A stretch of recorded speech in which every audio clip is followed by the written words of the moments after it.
Olá, gente, estamos de volta ao nosso podcast e agora, hoje, tem o cara mais especial que eu amo do coração, uma pessoa que eu aprendo muito todas as vezes que eu tô com ele e é uma grande inspiração mesmo, não para mim, não só para mim, né, como para todos nós. E não podia deixar de começar esse podcast que está começando nesses dias com uma pessoa como ele. Ele transforma, né, mercados. Eu gosto de gente que transforma mercados. E quer saber o que é mais legal nele? Ele se transforma. Cada vez que eu encontro com ele, ele tem uma coisa nova que ele está criando, que ele está fazendo. E eu adoro gente que inova, eu adoro gente que transforma os mercados por onde passa. E esse é o Thiago Negro. Olá, Cris, muito obrigado pelo convite, estou feliz demais de estar aqui. Eu também, muito obrigada mesmo. Eu sei que ele chegou de viagem na maior correria. Obrigada por você ter disposto seu tempo nessa confusão de vir até aqui. Que isso, eu não poderia deixar de vir aqui, né? Eu cancelei tudo que eu tinha hoje. A única coisa que eu não cancelei foi o nosso compromisso. Amigo é assim, amigo é assim. Thiago, quem é o Thiago? Thiago by Thiago. Essa pergunta é muito difícil de responder, né, Cris? Você vive se transformando, eu quero saber quem é o Thiago hoje. Quem sou eu? Quem é você hoje? Hoje? Putz, eu acho que eu seria um cara que nunca para de me transformar, como você acabou de falar, né? E é um cara que estou sempre me questionando, eu sou um cara que eu reflito muito sobre as coisas, eu sou um cara que vou em busca da verdade, nem sempre encontro. E pior é que pensando agora, eu realmente sou esse cara, porque eu passei muitas horas conversando agora no avião, e discordando e concordando, e sempre em busca de chegar à conclusão de alguma coisa em qualquer área da vida. Acho que eu gosto de pensar, eu gosto de refletir, eu preciso, na verdade. Acho que eu preciso de um certo conflito intelectual, sabe? Eu preciso de alguma coisa nessa linha. Sou um cara que entendo que eu tenho um chamado, né, para transformar as pessoas no mundo material e para, de alguma forma, logo depois disso, levar a mensagem de que não é só isso, de que existe algo mais também, né? Sou um filho de Deus, né? É algo que eu concluí nos últimos anos e algo que eu tenho me engajado bastante, né, nos últimos tempos. E um cara que aprendeu que não existe verdade absoluta também, ou é muito difícil cravar alguma coisa na pedra, né? Porque muitas das verdades absolutas que eu cravei, elas mudaram ao longo do tempo. Então, como que eu vou afirmar alguma coisa com convicção hoje? Eu sou um cara aberto a mudar, aprender, me transformar, né? E tenho gostado cada vez mais de ter boas experiências, como por exemplo estar aqui falando com você. Que legal, obrigada mesmo. Eu acho que eu sou muito assim também, sabe? Eu vivo me transformando. Toda essa coisa do antifrágil, né, que me apelidaram lá atrás, na verdade é isso, é você, toda hora que você bate no teto ou bate no chão, porque tem esses dois momentos, né, onde você bate no teto e umas horas que você bate no chão, no fundo do poço, você se renova e se reinventa e sai completamente diferente, né? E aí as pessoas olham e falam, e agora, quem é você? Eu falo, o que você está fazendo? Como é que você pode... E aí eu vejo que você ter sucesso é uma coisa que pode acontecer para muita gente, algumas vezes, mas você se manter ali, o segredo para mim é você estar se transformando sempre, porque se você fizer sempre mais do mesmo, você vai cair na vala comum em algum momento. Essa questão do sucesso, ela é muito curiosa, assim, porque eu sou bem-sucedido para as pessoas. Se alguém perguntar, o Thiago Negro, você gosta do Thiago? Algumas pessoas vão falar, não gosto. Agora, se perguntarem, o Thiago Negro, ele é bem-sucedido? A maioria das pessoas vão falar sim, ele é muito bem-sucedido, não é? Por quê? Porque a definição para as pessoas do sucesso geralmente está ligado a algo material. Sim. Não é? Então, materialmente falando, a minha vida... Prestígio, sucesso, dinheiro... fama. Ser admirado, ter saúde, ter grana, ter poder, né, influência. Isso tudo seria um pouco do que permeia a definição de sucesso hoje. Certo. Então, essa também sempre foi a minha definição de sucesso. E eu fui atrás disso. Eu fui atrás disso e eu atingi isso. É inevitável. Hoje, sei lá quantas milhões de pessoas me acompanham, eu tenho o meu patrimônio, né? Eu tenho influência, eu tenho um certo poder, digamos assim. Só que aí que entra o ponto. Quando as pessoas passaram a me considerar uma pessoa bem-sucedida, eu comecei a me questionar. Será que eu sou de fato bem-sucedido? Porque o que eu diria é, o sucesso depende do seu objetivo. E como meu objetivo mudou, eu ainda não atingi meu novo objetivo. Então eu poderia dizer que eu não sou bem-sucedido nessa nova empreitada, mas eu tenho convicção que eu estou no caminho. Mas é o que eu estou te falando. Quando você se transforma, você cria novos objetivos, novos patamares, e você está sempre se transformando, e você está sempre criando coisas novas e se colocando novos objetivos. Tem pessoas que, quando atingem o sucesso, elas entram numa zona de conforto e falam, tá bom, aqui para mim tá bom. E aí é um momento onde chega uma hora que ela desaparece, porque se ela não se transformar, e o mundo é muito rápido e se transforma toda hora, ela vai desaparecer. Como é que... Então o segredo não é você ter sucesso, é você conseguir se manter no sucesso durante muito tempo. Sim. E a manutenção desse sucesso, na minha opinião, vem da transformação. É de você estar sempre se questionando e falando, bom, peraí, eu cheguei até aqui, agora, what's next? Para onde eu vou? O que eu estou fazendo? Será que é aqui mesmo? Será que é isso mesmo? E não falar, bom, cheguei, já tenho o que eu quero, tá bom para mim. Tem gente que tem mais esse olhar comodista. E você não, você está sempre se questionando, sempre buscando, sempre buscando, sempre buscando. Eu tenho muita dúvida, Cris, eu tenho muita dúvida, assim. Pensa que na minha cabeça, eu acho que na maioria das pessoas, a lógica é sempre assim, cheguei aqui, qual que é o próximo passo, não é? Aí eu cheguei aqui, qual é o próximo passo? E aí você, às vezes, morre sem ter chegado no próximo passo, porque sempre existe um próximo passo. Eu estava refletindo sobre o seguinte, né? Assim, primeiro, um pouco sobre a minha vida. Imagina que o que eu queria, né? Quando eu estava começando, eu queria sair das dívidas, né? Depois eu queria ter um pouquinho de dinheiro, eu tive um pouquinho de dinheiro. Depois eu queria ter mais dinheiro, tive mais dinheiro. E aí eu fui chegando em vários lugares. E aí, no final das contas, aí, o que você quer? Putz, você quer ser bem relacionado com as pessoas, aí você quer saúde, aí você quer Deus e tal. De repente você percebe que tudo que é aquilo que você queria, né, já estava com você desde o começo. Então, eu estou começando a olhar para a vida de uma outra forma. Não de uma forma linear, mas de uma forma circular. Porque a gente estava agora no avião, né? Eu vim direto, né? Aliás, estava em Boston, que eu te falei. E aí a gente estava conversando no avião sobre a história de Adão e Eva. E aí a gente ficou imaginando o seguinte, imagina que Deus chega para a gente e pergunta, olha, vocês gostariam de morar no paraíso, vocês irem lá para o jardim do Éden e morar como Adão e Eva e comer fruta o dia inteiro e ficar ali e tal, naquela coisa? E aí a reflexão é, será que a gente gostaria? Será que a gente toparia ir para lá, sabendo tudo que a gente sabe? E aí a gente começou a refletir no avião. Bom, se a gente sabe tudo que a gente sabe, todos os prazeres que a gente sabe que existem na vida, não é? E se a gente fosse para lá, seria possível que isso não existisse mais? Será que a gente toparia voltar para lá? E aí foi onde a gente começou a discutir. Qual que é a minha conclusão até agora? A minha conclusão é que imagina onde só existia felicidade, só existia paz, só existia a voz de Deus num momento como esse. E aí de repente comem o fruto proibido e descobrem o conhecimento do bem e do mal. E aí começa tudo que existe na sociedade, a gente começa a ir atrás dos prazeres, dos pecados, da evolução, engenharia, um monte de coisa. E aí no final das contas, quando a gente tem tudo isso, a gente chega lá no topo, a gente chega e pergunta para nós mesmos o seguinte, o que tem mais? E aí a gente pega e volta para a origem, de que na verdade nada vai nos preencher, não é? Então a gente quase que volta para aquele momento. Então eu pergunto, será que na verdade a vida não é mais circular do que linear ou exponencial? Porque talvez a gente faça tudo isso para no final da vida voltar para a origem e falar, nada disso fez sentido. O sentido está aqui.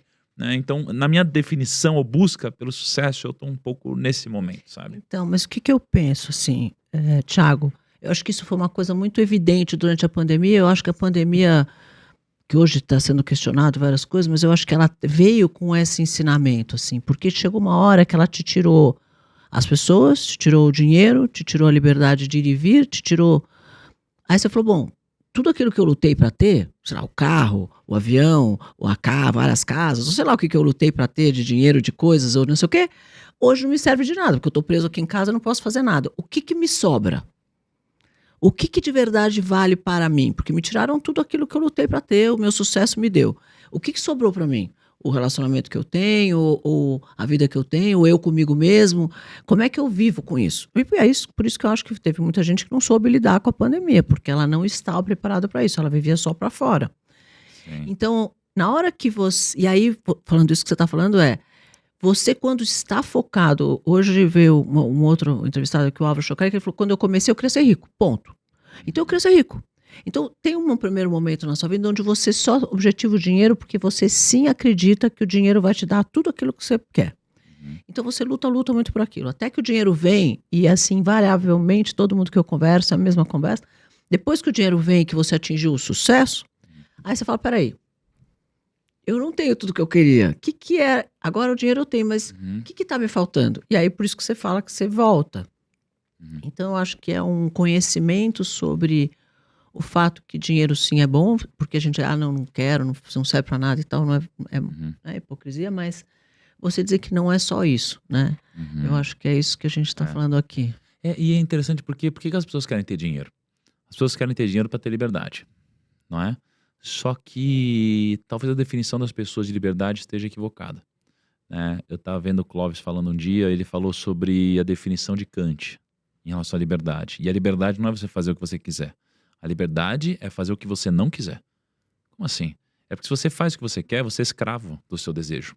Então você não é livre de fato. É você poder saber dizer não quero fazer isso. Sim, é você conseguir contra o que você quer fazer. Isso seria a definição de liberdade ali por Kant, né? Então, senão você é escravo do desejo. E se você for aplicar essa lógica na vida, ela faz muito sentido, porque as pessoas que querem ser ricas, elas querem ser ricas porque elas dizem, eu quero fazer o que eu quiser. Mas como elas vão em busca da liberdade através dessa pergunta, ou seja, eu quero fazer o que eu quiser, e isso se traduz nas ações delas, elas nunca vão atingir. Porque as únicas pessoas que vão conseguir atingir um poder de dizer não são aquelas que fazem a pergunta certa. E a pergunta certa é parecida com a definição de Kant sobre liberdade. Não é o que eu quero fazer, é o que eu quero colher. Né? Então, se você se pergunta o que eu quero colher, aí você vai se responder o que eu preciso fazer para que eu possa ser quem eu quiser, né? E colher o que eu quiser. Então, a pergunta é certa, tem que ser feita. Né? Então, de fato, eu acredito que eu fiz a pergunta certa. Porque eu queria fazer o que eu quisesse, só que aí eu fui para o segundo grau de pensamento. As pessoas, geralmente, elas param no primeiro grau de pensamento. Então, eu chego, quando eu vou conversar com um patrão, ou com um funcionário, ou com um parceiro, e eu sempre falo, não vem pedir para fazer isso, eu vou fazer o que eu quiser, eu faço o que eu quiser, eu sou o dono da minha vida.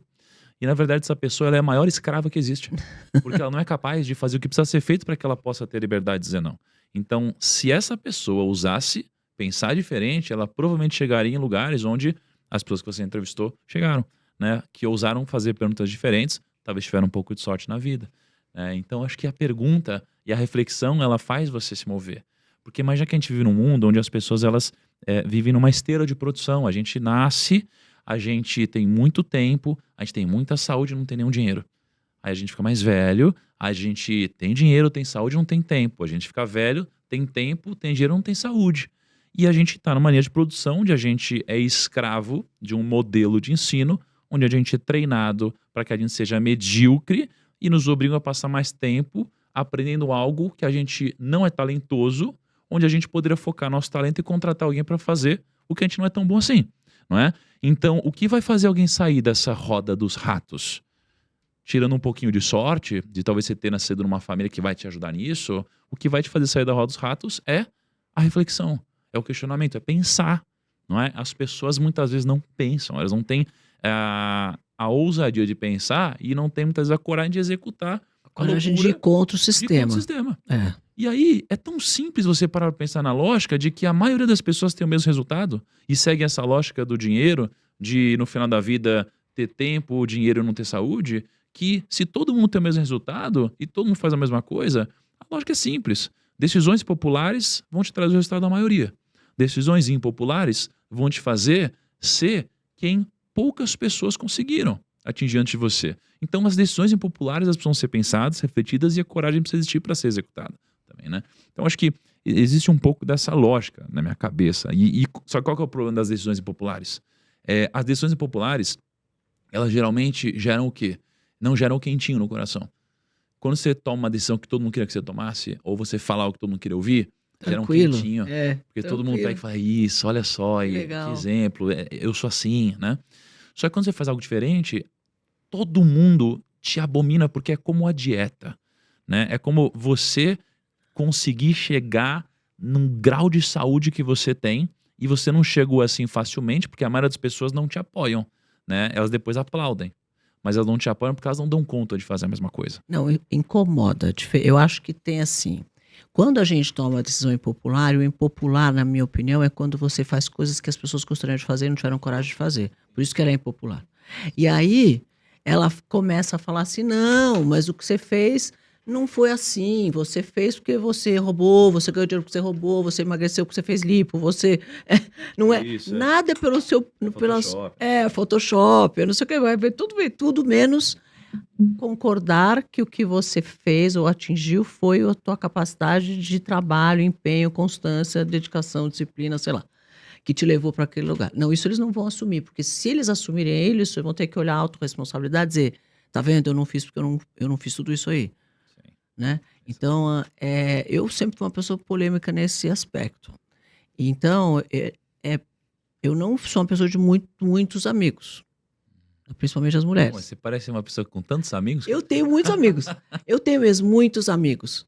Mas eu não sou uma pessoa de milhões de amigos. Não sei se talvez nem todo mundo é, mas porque eu vejo que eu sou uma pessoa que às vezes cutuca a, a essência e dizer, sabe, por que eu não faço também? Ou por que eu não fiz também? Eu vejo muita gente assim. Então, é um ame ou deixa. Tem gente que admira muito e usa isso como inspiração para fazer parecido, e tem muita gente que fala assim, ai, me incomoda, por que eu não estou fazendo, sabe? Sim. Você sabe que eu acho que a gente é parecido nisso, assim. Eu olho pra alguém, eu quase que me coloco numa posição de mentor quando eu acredito que eu posso ajudar essa pessoa, sabe? Mas nem todo mundo quer, Não, né? Nem todo mundo quer.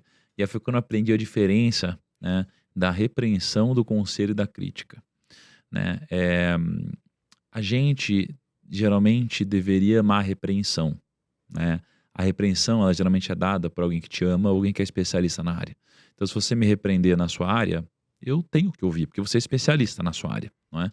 Agora, os conselhos geralmente vêm de um mentor que vai nos dar um direcionamento de futuro, não é? É alguém que eu respeito, né? E não necessariamente me ama, não é? É alguém que vai me dar um direcionamento de para onde eu devo ir. E a crítica é aquela que a gente não deve ouvir. E a crítica vem de pessoas que não te conhecem ou não têm autoridade sobre o assunto e só querem te inferiorizar dando uma opinião, né? Querem dar pitaco. É tipo o treinador de futebol, que é um profissional, e tem gente lá na plateia achando que poderia fazer muito melhor o tempo todo ou criticando os políticos, né? E não é tão simples assim. E aí o que eu descobri é que se a gente se coloca na posição de crítica, tanto de ouvir quanto de falar, cara, isso daqui só vai gerar não ruído. leva ninguém a lugar nenhum. Então É eu descobri que eu só angustiante. dou conselho pra quem pedir. Mas me dói, porque me dá vontade de sair dando conselho por aí, né? Eu fazia isso muito, sabia? É? Às vezes eu pegava uma pessoa e falava assim, olha, faz isso, faz isso. Porque para mim era tão evidente, porque tem coisas que a gente já viveu tanto, né? Que você bate o olho e você já sabe. E eu não sei de onde me vem, mas eu tenho um conhecimento, assim, de às vezes olhar e falar, nossa, eu sei exatamente o que essa pessoa tem que fazer. Aí eu começo a falar e eu vejo que a pessoa não quer. Aí eu falei, nossa, aí uma vez um cara falou para mim, eu tô feliz do jeito todo errado que eu tô. Eu sei que tá tudo errado que eu tô fazendo, mas eu não quero que você me mude. Eu quero ficar do jeito que eu tô. Aí eu falei, aí que eu aprendi. É isso, né? Eu Pessoas perdi não um tá amigo. preparada, né? Eu perdi um amigo e eu falei, nossa, tudo bem, esse eu perdi, mas eu não vou perder outro por causa disso, não. Eu só vou falar pra quem quiser ouvir. Então, hoje em dia, às vezes as pessoas falam maiores absurdos, eu falo, legal, hein? Puxa, legal. Isso, né? E, É não, isso, né? e Faz ó, cara de paisagem. não abro a É. minha boca. Então, sabe que isso é uma coisa que eu aprendi na internet também. A gente não fala pra todo mundo. Você não vai ser amado por todo mundo, você não vai ser odiado por todo mundo também. Se você tiver qualquer opinião, você não vai ser odiado por todo mundo e você também não vai ser amado por todos. E aí o que eu aprendi é que você deve falar pra quem quer te ouvir. Pra quem quer te ouvir, né? Na vida real ou na internet. Que senão é perda de tempo. Antes eu ficava com muito medo e aí, por querer falar pra todo mundo, eu deixava de falar com quem eu deveria falar e gostaria de me ouvir. Você sabe que eu tenho bastante sorte, eu acho, porque isso é talvez sorte. Eu não tenho hater, eu nunca tive que apagar comentário na minha mídia, nunca teve gente falando mal, sabe? Na época da campanha política, que eu fui bastante ativa politicamente, para defender o que eu Não teve acredito, nessa época? não tive, você acredita? Assim, Caraca. até as pessoas que eram Difícil contra, que acreditar pensavam nisso. diferente de mim, eles começavam assim o comentário. Olha, Cris, eu te admiro muito, gosto muito, te sigo há muito tempo. Mas, nesse caso, eu acho que essa pessoa é ruim por isso, aquilo. Eu gosto mais do outro por causa disso, daquilo, daquilo. Você precisa me ensinar a fazer isso, Com então. muita educação. E eu respondia a todas essas pessoas com educação. E eu dizia, obrigado pela sua forma delicada de falar. Eu acho que discordar faz parte. Contanto que a gente tem uma abertura de discussão aqui, onde você tem uma opinião, eu tenho outra. Eu posso ter uma opinião e você outra, a gente pode ficar aqui o resto do dia discutindo sem brigar, você concorda? Então, eu não posso fazer isso com as outras pessoas que eu não conheço? Posso também, contanto que eu tenha delicadeza para falar com ela e ela também. Isso daí, pra mim, tem a ver com a bolha. Tem a ver com a bolha. Assim, é impossível você colocar uma opinião que seja forte, né, numa bolha muito diferente da sua, isso não virar algo que vai além de uma discussão saudável. E um dos meus maiores erros foi sair da bolha. Eu acho que a bolha, ela é muito, eu não vou dizer confortável, mas ela é mais assertiva. É muito mais Eu assertiva. arrumei, meu público é muito empreendedor, assim. Ele é sempre, assim, falo 100% porque a gente nunca sabe, mas assim, eu acho que é, sei lá, 90% empreendedor. Então, eu percebo quando eu faço, outro dia eu fiz uma pergunta, o que vocês querem ver aqui no meu, né, no meu perfil? Falar sobre moda, sobre alimentação, sobre ginástica e tal e tal. Negócios. Negócio. 99%. Então, é o que as pessoas querem. Então, esse é o meu público mesmo, entendeu? Porque às vezes essas críticos né, de internet, às vezes falam para mim, mas esse teu perfil só fica falando de palestra, só fica falando de inovação, só fica falando de futurismo, só fica falando de negócio, só fica falando de... Você precisa, né, fazer um refresco de vez em quando, falar coisa da vida pessoal. Porque eu não falo da minha vida pessoal mesmo. Aí eu falei, vou perguntar. Aí eu perguntei, o que vocês querem ver? 90% do negócio. Eu falei, tá tudo bem então. É isso. É bom aproveitar isso. Por falar nisso, como é que tá o Grupo Primo? Eu vi que você fez várias mudanças, está indo por caminhos diferentes. Me conta um pouquinho pra gente dos novos projetos. Cara, o Grupo Primo, ele nasceu, né, há mais ou menos 8 anos. Ele começou lá quando não era ainda Grupo Primo, era Primo Rico, né? E aí, nessa época, o Primo Rico nasceu com o objetivo, né, a missão de transformar o Brasil financeiramente, né? Em especial através da educação. Então a gente começou a ensinar as pessoas a investirem melhor, a cuidarem do dinheiro delas, né? Isso foi muito importante, né? Naquele momento, as pessoas começaram a investir no Tesouro Direto, começaram a conhecer fundos imobiliários, algumas outras aplicações conservadoras, né? E aí, com o tempo, eu olhei para isso e falei, olha, existe um lado muito bom, um lado muito ruim. O lado muito bom é que, fora que a gente está ajudando um monte de gente, é que a gente é um business muito rentável, de margem alta. O lado ruim é que a gente não tem previsibilidade de receita no nosso negócio. Então, um dia eu estava conversando com o Guilherme Benchimol, e aí ele falou, olha, Thiago, muito legal esse número que vocês vão fazer, né? Mas no ano que vem, essa receita vira teto ou vira piso? Eu falei, vira teto. Aí ele falou, então talvez você não tenha um negócio. Você precisa fazer com que a receita do ano que vem vire piso. E foi daí, né, que a gente entendeu que precisava criar alguma recorrência, de fato. E aí, a gente se juntou com alguns outros influenciadores, né? Hoje, em especial, o Bruno Peri, né? Que é um dos maiores sócios do Grupo Primo. A gente se juntou e a gente lançou a Finclass, que é uma plataforma de assinatura de finanças. É a maior plataforma de educação financeira do mundo. Pô, é muito legal, tem vários professores renomados, né? E com um grau de produção altíssimo e tudo mais. E aí a gente investiu na plataforma milhões de reais. A gente já investiu mais de 20 milhões só em produção, né, na Finclass. E aí o Grupo Primo começou a crescer. A gente começou a entender que existe sempre uma fruta baixa para ser colhida, né? Então depois que você faz algo, aparece a próxima pergunta, a próxima dor a ser resolvida. E aí a gente comprou uma universidade, né? Eu não sabia disso. A gente comprou uma universidade. Que legal. E aí a gente começou a lançar pós-graduações, né, MBAs. E a gente lançou um MBA com Luiz Barsi, um com Flávio Augusto, um comigo, um com Washington Oliveto. E um que a gente vai lançar agora, que tudo indica que vai ser o maior lançamento do Brasil nesse segmento, né? Uma pessoa bem renomada, né? Só homem, tá faltando uma mulher nesse grupo aí, hein? A gente tem muitas professoras mulheres, mas que estão leading, né, os MBAs, a gente não tem nenhuma. Às vezes a gente pode, né? Vou lá falar de marketing. Vamos lá falar de marketing. Então, assim, a gente começou a fazer lançamento de MBAs, e aí o business começou a crescer pra caramba, né? E aí, depois disso, a gente fez a aquisição de um negócio com empreendedores fantásticos, né, da Top Invest. Então é uma empresa que prepara todo mundo que vai trabalhar no mercado financeiro. Então, se você vai ser planejador financeiro, assessor de investimentos, gerente de banco, qualquer coisa, você precisa de uma certificação. Essa empresa, Top Invest, ela forma mais de 60% de todos os profissionais do Brasil que vão trabalhar no mercado financeiro. E aí a gente trouxe essa empresa para dentro, esses empreendedores viraram nossos sócios. Então, no nosso ecossistema, a gente treina essas pessoas. E aí, o que fazia sentido, né? O que as pessoas mais perguntam pra gente hoje é o seguinte, olha, cuida do nosso dinheiro. A gente pensou, caramba, pedem pra gente cuidar do dinheiro, né? A gente ensina. As pessoas vão investir em outro lugar. A gente forma aqui consultores de investimentos. Então, vamos trazer uma consultoria de investimentos para dentro. Trouxemos empreendedores incríveis também ali, né? O Felipe, Lu, etc. E aí a gente trouxe uma consultoria de investimentos, começamos a cuidar do dinheiro das pessoas e compramos uma gestora de recursos também, ali com a Mônica e outros empreendedores muito legais. Então o que a gente está fazendo? A gente está criando um ecossistema mesmo. de finanças, onde a gente ensina, onde a gente tem serviços financeiros também, a gente cuida do patrimônio dos nossos clientes, né? Então imagina que durante muitos e muitos anos as pessoas cobraram muito a gente. E a gente está solidificando esse ecossistema, né? A gente tem outras coisas também no grupo, né? Mas eu diria que o nosso core seria ensinar as pessoas a investirem e cuidar do dinheiro delas, né? Ou permitir que elas possam investir melhor o dinheiro delas. Então o Grupo Primo hoje está muito legal, né? A gente já teve algumas propostas, né, no ano passado de fundos, ali avaliando a gente na casa de quase R$1 bilhão, foram coisas muito interessantes. Hoje a gente tem 30 sócios no Grupo Primo, né? A gente tem um CEO, né, que não sou eu mais, eu sou um co-CEO, tem um CEO profissional, né, que é o Fernando, que foi meu sócio, ou eu fui sócio dele, fomos sócios na XP durante muito tempo. A gente está montando um board muito interessante. A gente tem quase 200 pessoas no Grupo Primo. Então, assim, tá muito legal, né? Eu tô muito animado. Acho legal. Acho que a gente vai fazer uma transformação muito grande, sabe? Eu tô muito feliz. E agora fechou, né?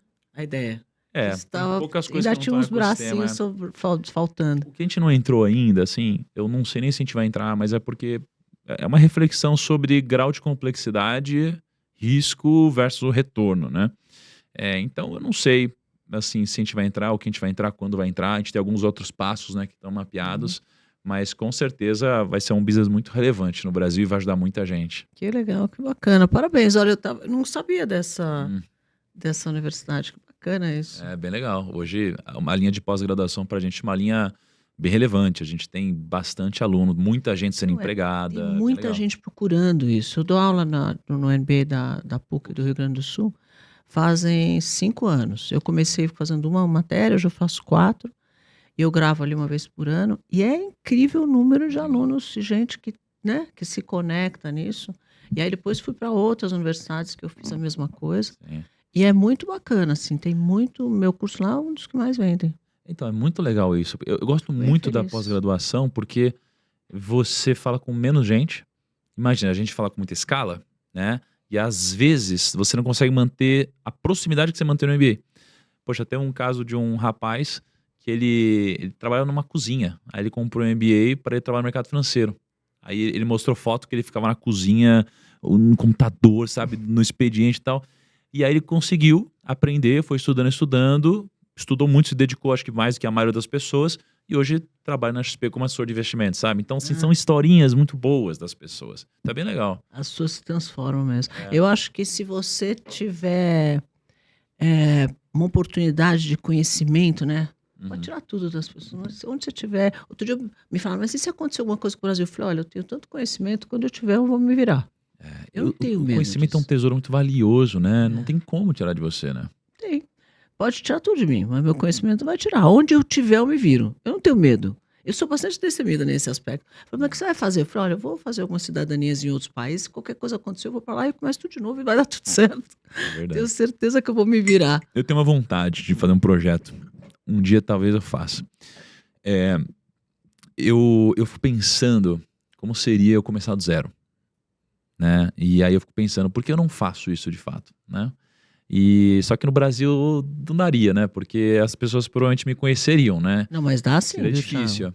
Dá sim. É que se eu começasse, não teria como eu viver num lugar com R$100 não, e mas me virar, começar entendeu? do zero não precisa ser só o dinheiro. Porque não é só o dinheiro que faz você começar do zero. Porque eu comecei do zero algumas vezes. Porque eu tinha as empresas e vendia. E aí, tudo bem, punha esse dinheiro no banco e aplicava esse dinheiro lá e nunca usei esse dinheiro. Eu falo assim, isso aqui é um dinheiro que eu vou guardar para as minhas filhas. E põe no banco. E falo assim, agora eu vou começar outro negócio de novo. E quando você começa outro negócio de novo pequeno, uma outra ideia nova, então digamos, sei lá, vendeu o Grupo Primo inteiro. E agora, Thiago, você está sem fazer nada, o que você vai fazer? Aí era o que eu fazia. Eu falei, e agora, eu vou fazer o quê? Aí todo mundo dizia para mim, vai para a Austrália fazer surf, vai para Tailândia, ficar lá um mês sem fazer nada. Eu falei, gente, vou me matar se ficar sem fazer nada. Eu adoro o que eu faço. Eu não trabalho porque eu preciso trabalhar só. É claro que eu preciso, mas eu não trabalho só por isso. Eu trabalho porque eu adoro. Eu tô aqui, estou muito feliz que tá aqui. Não é que ai meu Deus, que saco, hoje eu tenho que trabalhar. Não, eu gosto disso. Então eu falei, bom, eu vou fazer o que agora?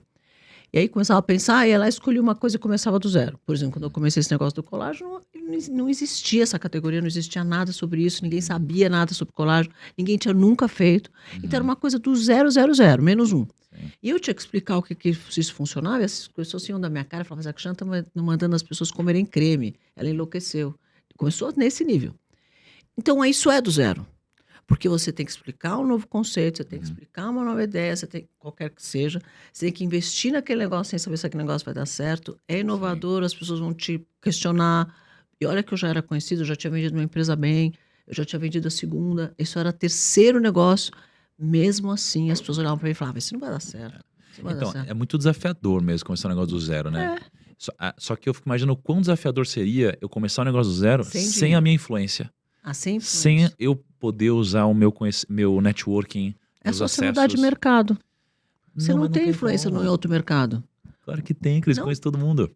Não, mas assim, outro mercado, eu digo, sei lá, deixa eu pensar aqui. Se você, vamos pensar no mercado, sei lá, se você resolve montar... Não, eu teria que mudar de país, esse é o ponto. Você Eu acha? penso Tem que assim, ser do 0 menos 1, então você O quer? que eu queria mostrar é o seguinte, tem gente que vai pensar assim, mas ele é o Thiago, ele consegue ligar pra qualquer um, a pessoa vai atender, não sei o que lá e tal. Não, isso sim. Eu queria É tudo pegar... que você vai ter.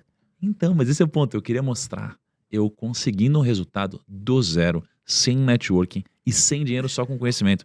Então eu penso em mudar de país um tempo, passar uns meses fora, em outro país onde as pessoas não me conhecem, em outra língua, com tipo, sei lá, $100, $200, alguma coisa assim, na rua, e, cara, e me virar.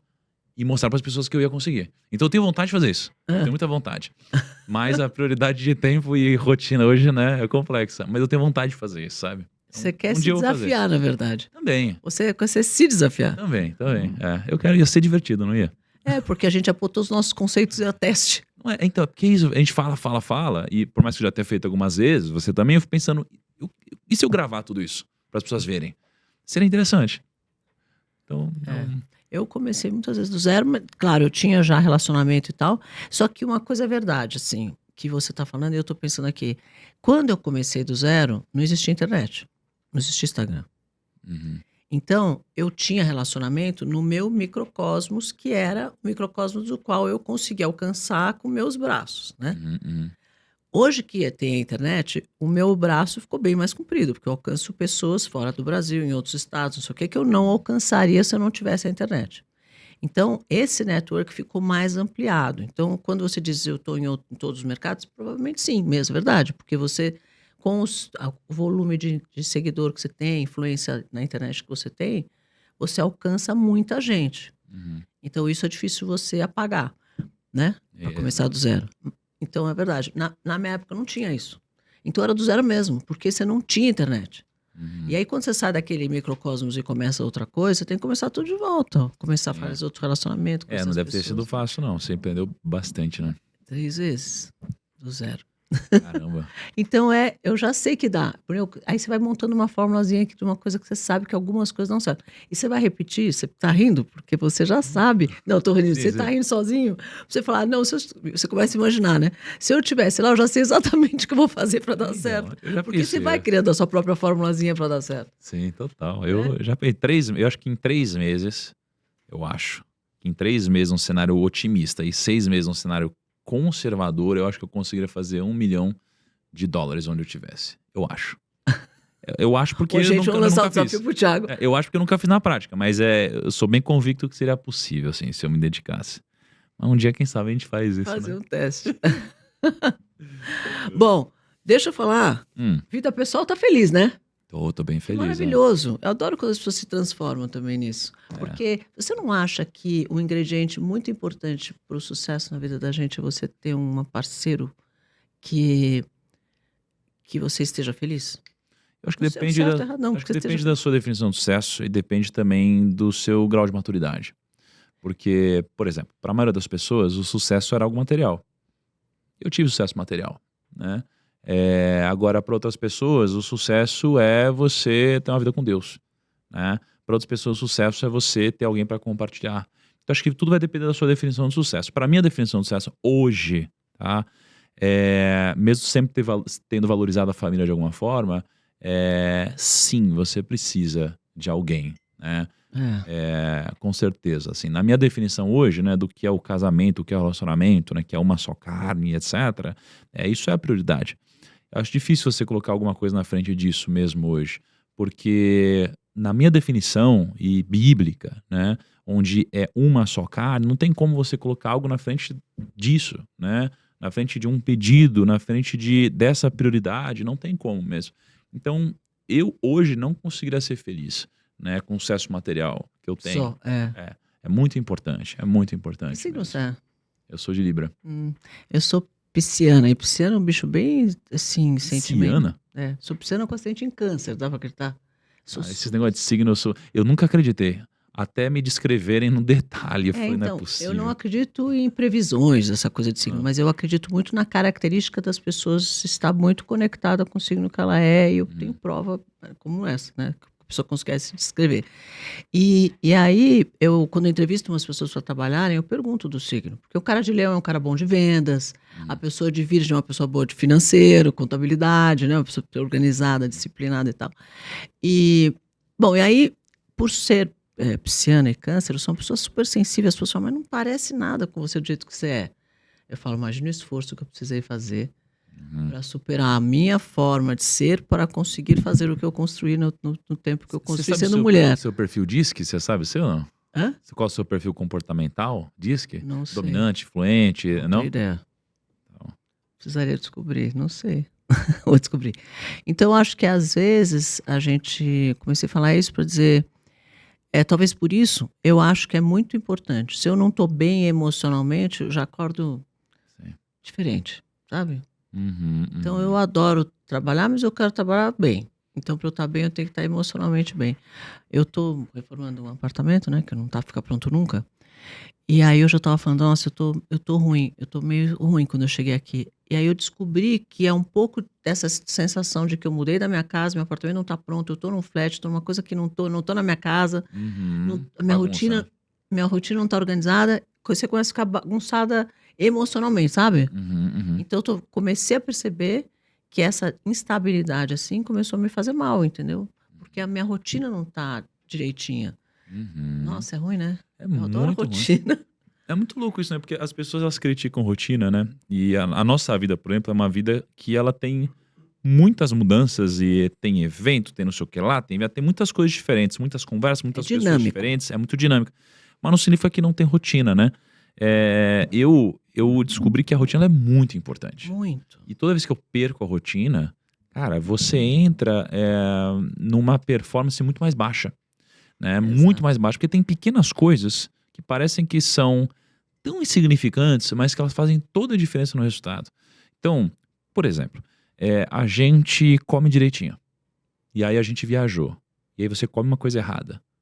Aí essa pequena brecha que você dá, abre espaço para uma outra coisa errada. E aí depois, quando você vê, você já se acostuma com isso, você come outra coisa errada. E aí quando você vê, você começa a impactar tudo na sua vida. Então, esses pequenos hábitos, as pequenas ações, elas mudam tudo. E aí, por que eu tô falando isso? Porque você disse, às vezes eu acordo meio mal-humorada, e aí tudo vai mal. E é isso. Então, assim, você acorda, tá bravo, alguém falou uma coisa errada pra você de manhã, você recebeu errado, essa pequena coisa vai fazer você ficar estressado, postar um negócio estressado, responder meio estressado, ser bravo com alguém, de repente a pessoa vai te atender mal. Aí você vai ter um ciclo que tudo é destruído porque você acordou mal. Porque energia, né? O mundo é feito de energia. Nossa, eu acredito muito nessa história do treino de manhã, porque o treino me dá alegria, disposição, bom humor, etc. E eu já saio com uma energia contaminando todo mundo que está em volta. Se eu não treino, meu dia já começa diferente. Esse negócio de energia é bizarro, né? Porque minha energia fica diferente. É bizarro isso da energia, né? Você já viu um teste da água? Não. É muito interessante, é bizarro isso. Você pega, né, assim, a gente não vai conseguir fazer aqui, mas tem vídeos na internet, se você botar vários potinhos de água, aí um potinho você fala palavrão pro potinho, todo dia. Outro potinho você fala coisas amorosas, né? Outro potinho você fala não sei o que lá, aí depois você vai ver com um negócio pra você ver bem de pertinho as partículas, né, da água. O que você falou palavrão, a água fica toda assim, as partículas. O outro fica tudo bonitinho, tudo perfeito, né? E aí você fala, não é possível. Beleza, então faz um teste. Pega um feijão. Pega um feijãozinho. Pega 2.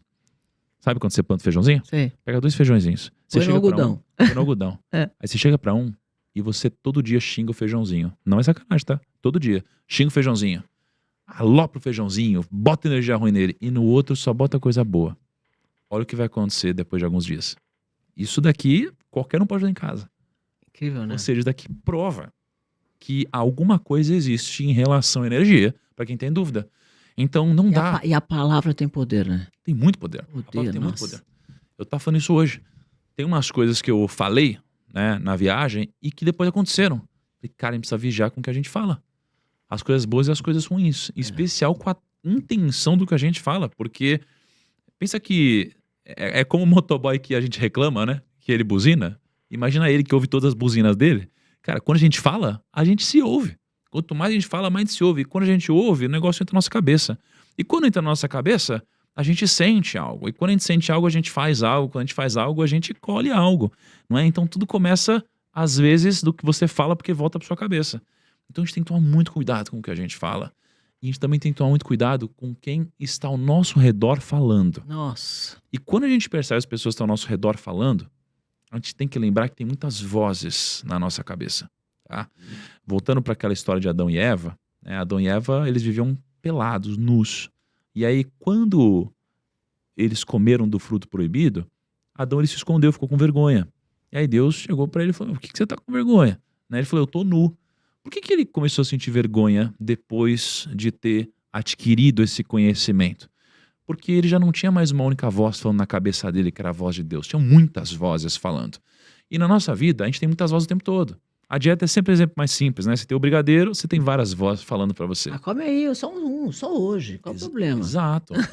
Come, vai, você não vai comer? É uma só resenha. esse. É uma resenha. Eu escuto isso o dia inteiro na minha cabeça. Mas você não vai comer, Cris? Às vezes eu entro no casamento, a pessoa fica atrás de mim. Aí eu sirvo o prato e falo, eu vim aqui atrás de você que eu vou fazer meu prato igual o seu. Eu falei, tá bom. Aí chega na hora da sobremesa, você não vai pegar nenhuma sobremesa? Eu falei, eu não. Mas por quê? Aí começa a discutir na minha cabeça. É uma resenha. Jesus. E por que você conseguiu chegar onde você chegou? Porque você ouviu a voz certa, na maioria das vezes. Porque a maioria das pessoas ouve a voz errada. E por isso que elas nunca conseguem. Qual que é a voz certa? Você concorda que você tem opções e se você toma essa decisão, você vem pra cá, se você toma essa decisão, você vem pra cá? Logo, resta a gente saber qual voz que a gente tem que ouvir, de todas as que estão na nossa cabeça, né? E a minha conclusão, refletindo nas últimas semanas, é que existem 3 vozes que você tem que ouvir. E todas as outras você tem que ignorar. E por isso que é tão importante tomar cuidado com quem está ao seu redor, porque isso aqui entra na sua cabeça. Televisão, Nossa. celular, tudo isso, redes sociais, toma cuidado com quem você segue. Com quem você segue, eu falo isso muito cuidado com quem você segue. Exato. Para mim só três vozes, Cris. Para mim primeiro a voz dos seus mentores, porque os mentores eles são especialistas em uma área específica. Esses daqui vão te dar conselhos. Depois a voz do seu cônjuge ou da sua alma só carne, porque é a sua voz basicamente, ou seja, é a sua voz, é o que você acredita e não o que outras pessoas acreditam. E depois a voz de Deus, porque Deus é muito estranho quando ele fala, porque ele fala sobre coisas que podem não fazer sentido hoje, porque ele consegue ver coisas que não aconteceram. Então essas são as únicas 3 vozes que eu acho que alguém deve ouvir. Todas as outras a gente ignora. E por isso toma cuidado com quem você anda, que senão a gente vai deixar críticas entrarem na nossa cabeça. Mas, Thiago, eu acredito numa outra coisa, assim. Uma vez me disseram isso. Falou, Cristiana, você tem ideia quantas pessoas falam o seu nome por dia? Por aí. Por aí. Infinitas pessoas, né? Quantas pessoas falam? Eu vi o Thiago Negro, você já ouviu o Thiago Negro? Eu comprei o Thiago Negro, porque eu encontrei isso. Quantas pessoas falam o seu nome por dia? Você sabia que cada vez que uma pessoa que fala o teu nome, ela está sugando a tua energia? Caraca, né? Aí eu falei, Jesus, né? Então, quando você entra num ambiente como a gente entra, às vezes, sei lá, você vai dar uma palestra lá, são 5.000 pessoas. E aquilo tá online, passando para mais, sei lá, quantas mil pessoas. Porque as pessoas falam, é pouca gente. Eu só tenho 5.000 seguidores. Eu falei, você sabe o que é 5.000 pessoas? Você tem ideia do que são 5.000 pessoas? Não é pouca gente. E quando fala 5 milhões, você tem ideia do que são 5 milhões de pessoas? Então, imagina todo mundo falando teu nome. Algumas vezes por dia. É bizarro. O quanto essa energia é sugada.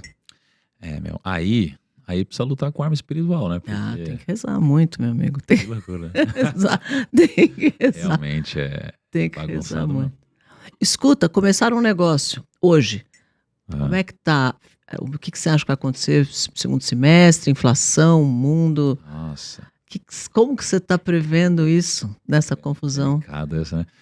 Uma coisa que eu aprendi com um cara que eu considero um dos meus mentores é o Ray Dalio. Ele disse o seguinte: quem tenta prever o futuro através de uma bola de cristal está fadado a comer cacos de vidro, né? Sim. Então, na minha filosofia de investimentos ou de negócios, eu não tento prever o futuro. Eu tento reagir da forma correta às coisas que acontecem. Se precaver, porque na verdade, no mundo financeiro, você tem que se precaver de alguns Exato. movimentos que podem acontecer. Exatamente. Como que eu faço? Assim, no mundo financeiro, eu me preparo para isso utilizando uma filosofia de investimentos que eu chamo de arca. Né? Então eu uso a analogia da arca de Noé, que teve um grande dilúvio e ele sobreviveu, porque ele sabia que ia acontecer um grande dilúvio. Eu sei que vamos passar por grandes crises, então como eu já sei, eu vou montar minha carteira de investimentos dessa forma. E é muito simples. Eu tenho uma parte da minha carteira em ações e negócios, uma parte em mercado imobiliário, uma parte em renda fixa e uma parte em ativos internacionais. Então, por exemplo, se a gente tem uma crise, as ações vão cair, o mercado imobiliário vai cair, a renda fixa vai subir e o ativo internacional vai ter o dólar se valorizando. Então eu sempre vou ter uma defesa. Você acha que o dólar vai se valorizar? Eu tô com uma... Muita gente me falando que o dólar vai morrer, vai fechar a China, vai subir, o dólar vai morrer, a longo prazo o dólar vai cair, vai cair, vai cair. Ele está num momento que vai ser um declínio para sempre. O que você acha em relação ao dólar? Eu, assim, de novo, eu acho que todo analista que tentou prever o dólar na face da Terra se deu mal, porque nunca ninguém acertou consistentemente, nenhum, e eu não vou ser o primeiro. Então, o que eu acredito? Eu acredito que eu devo ter sempre um pouco de dólar na minha carteira, investimentos dolarizados, Sim. por vários motivos. Às vezes vamos supor que isso aconteça com o dólar, pode acontecer, só que às vezes o Brasil pode virar uma Venezuela também e a gente se ferrar mais ainda, então nunca sabemos. Né? O que eu sei é, desde 94, entendeu? Consecutivamente, todos os mandatos presidenciais, com exceção de um, o dólar sempre subiu. Sempre subiu. E as narrativas, elas geralmente estão erradas. Por quê? Porque quando todo mundo acha alguma coisa, esse é o melhor momento de você fazer o contrário. Por causa da lógica da decisão impopular. Se todo mundo acha, por exemplo, que o dólar vai subir, todo mundo acha, significa que todo mundo está comprando. Se todo mundo está comprando, existe uma assimetria no preço. Porque todo mundo está comprando, logo já precificou o otimismo nesse ativo. E por mais que ele suba mais, a gente tem uma relação assimétrica, onde é positivo eu apostar contra o dólar. Porque se todo mundo já apostou que ele ia subir, quem mais vai comprar? Né? Poucas pessoas, todo mundo já fez isso. Então, quando você toma decisões impopulares e você tem uma carteira diversificada, você não dá all-in em nenhum ativo, você se protege para isso. Então eu, no final das contas, não sei o que vai acontecer com o dólar e eu nem quero perder tempo com isso. Eu simplesmente diversifico minha carteira. Mas moeda você está só em dólar ou você tem outros?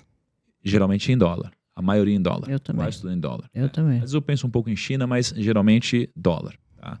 Porque para mim o dólar é uma proxy do mundo, de alguma forma. Eu também acredito nisso, mas tem muita gente questionando isso pro futuro. Sim, com certeza. Não sei se Joe Biden fez um estrago pesado, não? Cara, a gente teve, assim, Jesus. O que a gente imprimiu de dinheiro, né, durante o Covid foi bizarro. Mais de 20% do dólar em circulação no mundo foi impresso durante o Covid. E aí, quando a gente olha para uma moeda como essa, a gente vê que tem mais moeda em circulação, e aí às vezes a gente acha o seguinte, poxa, esse daqui subiu o preço, esse produto subiu o preço, teve inflação. Muitas vezes não, é que o dinheiro vale menos. Então, o ponto é que o dinheiro vale menos, não é que isso aqui se valorizou, é igual ao ouro, não é? Então, por isso que eu também tenho uma parcela da minha carteira em criptomoeda, né? Pouca coisa. Então, o segredo para mim e também nos negócios, tá? Se você tiver diversificado sem se expor ao risco da ruína e tiver opções convexas, ou seja, opções que você possa ganhar mais do que perder, no longo prazo, com consistência, você ganha. Minha avó diria, não ponha todos os ovos na mesma cesta. Já é uma filosofia da vovó, não ponha os meus ovos na mesma cesta. Só que as pessoas, elas são muito movidas pela ganância e pelo medo nos investimentos, né? Eu quase quebrei 2 vezes no mercado financeiro. As 2 foram por ganância. E o que eu descobri é que a ganância, o medo e a impaciência geram prejuízo. Então, quando todo mundo achar que os Estados Unidos vai se dar bem, todo mundo está mandando dinheiro lá para fora. O que aconteceu recentemente? Você teve grandes players lá fora levando o capital dos brasileiros. Você pega todas as corretoras, Todas. XP, Nossa, foi Avenue, todo mundo mandou dinheiro para fora. O que aconteceu com o dólar? Caiu. Caiu. Então todo mundo geralmente toma decisão de massa. E a massa geralmente vai ter o resultado de massa, não é? Então, eu nunca esqueço, por exemplo, do Covid, quando o mercado caiu 50%. E aí eu estava comprando, eu invisto publicamente. As pessoas adoram ter opiniões contrárias a mim, me criticar e tá tudo bem. Só que o resultado dos meus investimentos, ele está superior a 99,6% de todos os fundos do Brasil. Um pouco de sorte, claro, mas essa é a realidade. E eu invisto publicamente, há mais de 5 anos, publicamente. Todo mundo vê mensalmente o que eu faço, né? E eu lembro no Covid, quando o mercado caiu 50%, eu estava comprando ações. E o pessoal começou a ficar bravo.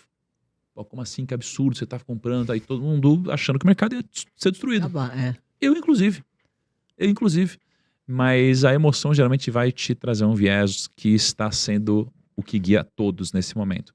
E eu comecei a comprar, começaram a me ameaçar, começaram a querer me pegar na rua de porrada. Você acredita nisso? Não tô acreditando. Não, é isso mesmo. Você comprou o seu próprio dinheiro com o seu próprio dinheiro na sua própria carteira e as pessoas achavam que eu era retardado, que eu estava comprando nesse momento, que outras pessoas iam olhar para isso e não sabiam o que estava fazendo. E eu estava simplesmente fazendo o que o protocolo diz desde que o mundo é mundo. Se eu quero ter resultados diferentes, eu vou fazer uma coisa diferente, né? A única obrigatoriedade para que essa regra funcione é que no longo prazo esse mercado cresça. Essa é a única coisa que precisa acontecer. Se o mercado não crescer no longo prazo, eu vou me dar mal fazendo isso daqui. Mas eu acredito que no longo prazo a economia vai crescer, né? E acho que eu sou muito limitado para prever de fato para onde vai exatamente o dólar, exatamente as criptomoedas, exatamente alguma coisa. É só saber, né, se você acha que é tendência de alta ou de baixa. Só isso que é a dúvida. Essa é a opinião difícil pergunta de dar. $1 milhão. Tá todo mundo querendo saber. Ninguém sabe, né? Ninguém sabe. Tem muita coisa que a gente não... A verdade é que o mundo está mudando muito rápido. Você arrisca uma opinião? Sei lá. Sabe que é uma coisa difícil, porque a gente está sofrendo a gente aqui não fala de política, né? Nunca falei de política, mas a gente está num momento onde o mundo está muito sendo conduzido pela esquerda, e eu acho que isso eu torço pelo Brasil, mas eu fico preocupado mesmo, né, com as coisas que estão acontecendo, né? Fico bem preocupado, sim. Eu estou muito preocupado, e eu não estou preocupado só com o Brasil, eu estou preocupado com a América Latina inteira, né, com muitos países. Então você fala, por que será, né? Por que será que vai acontecer? Porque isso é contra o capital mesmo, né? Esse é um pensamento contra o capital. Então, é uma oposição ao capital que vem crescendo, entendeu? São ciclos, né? São respostas, enfim. Não Só sei. Deus para saber. Só Deus para saber. Diversificar, moedas diferentes, países diferentes, investimentos diferentes e trabalhar, né? E a sorte vai achar a gente trabalhando. É isso mesmo, trabalhar muito. Sorte vai achar a gente trabalhando. Eu adorei conversar com você, viu? Quer falar mais alguma coisa que a gente não falou aqui? Não, que isso. Eu fico muito grato aí de você ter me convidado, participar aqui, gosto muito de você. E eu só queria compartilhar assim. Fala. Que é um aprendizado que eu tive com você. E é um aprendizado que assim, eu acreditava nisso, mas eu talvez nunca tinha refletido sobre. E aí quando você me falou, você externalizou algo que eu acredito. E aí eu tenho propagado isso em vários lugares. Eu acredito o seguinte: eu só invisto em negócio de alta margem. Eu só invisto em negócio de alta margem. Também. Eu não gosto de negócio de baixa margem. Você que me falou uma vez sobre ROI, né? Só negócio com ROI alto. Porque você pode experimentar mais, pode fazer mais promoção, você pode fazer mais coisas, né? E aí, eu tava falando isso e teve um dia que eu falei junto com um empresário que tava comigo, ele é um bilionário, e aí ele me trouxe um outro insight muito legal em cima desse nosso insight. Ele falou o seguinte: eu só contrato executivo de empresas de baixa margem. Eu falei, nossa, faz muito sentido. Claro. Porque olha só, se matou. O cara tá acostumado a sobreviver aqui. Aí você traz ele no mercado de ter essa flexibilidade. Caraca, genial. Né? Então é um complemento a isso que você me disse um dia e eu achei muito legal. Eu queria compartilhar com as pessoas. Muito gostoso trabalhar em alta margem. Muito bom mesmo. Agora, eu vou te fazer um questionamento que é uma coisa que eu tenho pensado bastante.